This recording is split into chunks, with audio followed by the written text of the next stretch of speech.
আকাশে একটা বিশাল বেলুন, নিচে ঝুলছে একটি ছোট্ট ঝুড়ি, আর তাতে বসে রয়েছে মানুষ। ভাবুন তো এটি কিভাবে সম্ভব। এই দৃশ্যটা যতটা না রোমাঞ্চকর ততটাই রহস্যময়। এই বিশাল জিনিসটা শুধু গরম বাতাসের উপর ভর করে কিভাবে কয়েক হাজার ফুট উপরে উঠে যায়, দেখে কি কখনো ভেবেছেন এটা আদৌ কিভাবে সম্ভব? এর পিছনে বিজ্ঞানটাই বা আসলে কি? তাই শেষ পর্যন্ত ভিডিওটি দেখার জন্য অনুরোধ রইল, কারণ শেষের দিকে আমি এমন কিছু তথ্য জানাবো যা অনেকেরই অজানা।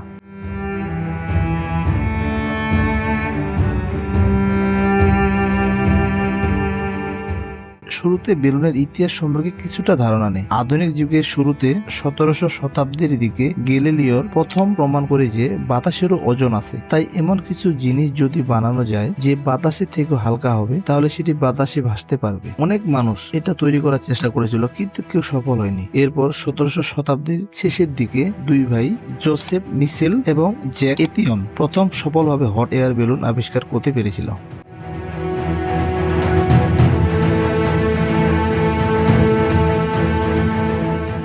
তারা প্রথমে লক্ষ্য করেছিল, যখন আগুনের উপর কাপড় বা কাগজ ধরানো হয় তখন গরম বাতাসের কারণে সেটি উপরে উঠে যায়। সেখান থেকে তাদের ধারণা হলো যে গরম বাতাস যদি কোনোভাবে বদ্ধ বেলুনে ঢোকানো যায় তাহলে সেটি আকাশের দিকে উড়ে যেতে পারে। তারা গবেষণা করে প্রথম মানুষবাহী হট এয়ার বেলুন তৈরি করে। 1783 সালে 19 সেপ্টেম্বর ফ্রান্সে এই দুই ভাই প্রাণী বহনকারী প্রথম বেলুন উড়ান, আর তার পরীক্ষামূলকভাবে যাত্রী হিসেবে মানুষের পরিবর্তে বরং একটি ভেড়া, একটি হাঁস এবং একটি মোরগ যাত্রা করেন। বেলুনটি প্রায় 15 মিনিট আকাশে ভেসেছিল এবং নিরাপদে নেমেও আসে। পরীক্ষাটি সফল হওয়ার পরে একই বছর 1983 সালে 21 নভেম্বর প্যারিসের দুইজন ফরাসি প্রথম মানুষ হিসেবে হট এয়ার বেলুনে বসার সাহস দেখান এবং তারা প্রায় 25 মিনিট ধরে উন্নয়ন করেন, 9 কিলোমিটার পর পাড়ি দেন, আবার সুরক্ষিতভাবে অবতরণ করেন। আর এই দিনটি ইতিহাসের প্রথম মানব চালিত ফ্লাইট হিসেবে স্বীকৃত পায়।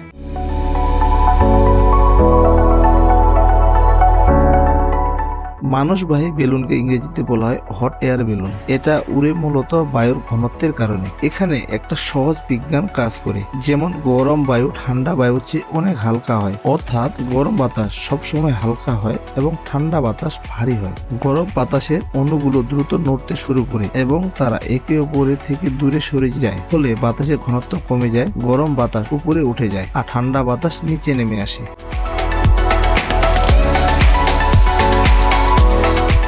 যখন বেলুনের ভিতরে বাতাসকে বার্নার দিয়ে গরম করা হয় তখন সেই হালকা গরম বাতাস বেলুনের ভিতরে থাকা স্বাভাবিক ঠান্ডা বাতাসের চেয়ে অনেক হালকা হয়। ঠিক যেমন জল ভর্তি বালতিতে হালকা কিছু ছেড়ে দিলে সেটা ভেসে ওঠে, এই হালকা বাতাস বাইরে ভারী বাতাসের উপর দিয়ে বেলুনটিকে ঠেলে উপরে নিয়ে যায়। যতক্ষণ পর্যন্ত বেলুনের ভিতরের বাতাসের ঘনত্ব বাইরের বাতাসের ঘনত্বের চেয়ে কম থাকবে ততক্ষণ বেলুন আকাশে ভেসে থাকবে।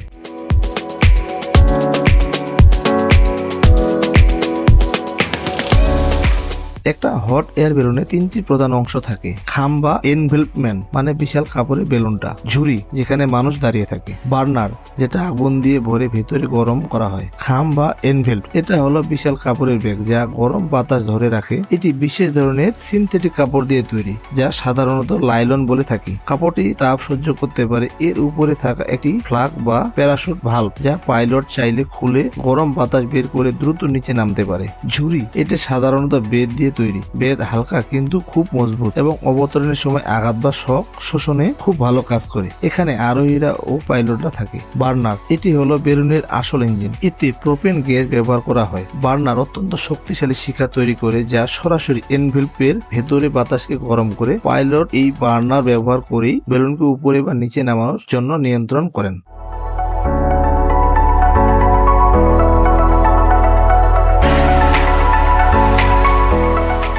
প্রথমে এনভেলপটি মাটিতে বিছিয়ে দেওয়া হয়, এরপর পাখা ব্যবহার করে ঠান্ডা বাতাস ভেতরে ঢোকানো হয়। এনভেল আংশিকভাবে ভরে গেলে পাইলট বার্নার চালু করে ভেতরে ঠান্ডা বাতাস গরম করার জন্য। ভেতরের তাপমাত্রা যখন বাইরের তাপমাত্রার চেয়ে প্রায় 100 ডিগ্রি সেলসিয়াস গরম হয় তখন এই বেলুনটি উপরে উঠতে শুরু করে। এখন অনেকের মনে প্রশ্ন আসতে পারে, বেলুন তো শুধু উপরে উঠবে, তাহলে এর দিক করে নামবে কিভাবে? বেলুন মূলত বাতাসের স্রোতের সঙ্গে ভেসে চলে, মানে পুরোপুরি বাতাসের উপর নির্ভরশীল। তবে পাইলট বিভিন্ন উচ্চতায় বায়ুর প্রবাহ কাজে লাগিয়ে সামান্য দিক পরিবর্তন করতে পারে। উদাহরণস্বরূপ, নিচের বাতাস পূর্ব দিকে বইছে আর উপরের বাতাস উত্তর দিকে। পাইলট বার্নার ব্যবহার করে সেই উচ্চতায় গিয়ে কাঙ্ক্ষিত দিকে যেতে পারে। আর নিচে নামার প্রক্রিয়া খুবই সহজ। পাইলট যদি আগুনে তা কমিয়ে দেয় তাহলে ভেতরে বাতাস ঠান্ডা হয়ে ভারী হয়ে যায় আর বেলুন ধীরে ধীরে নিচে নেমে আসে।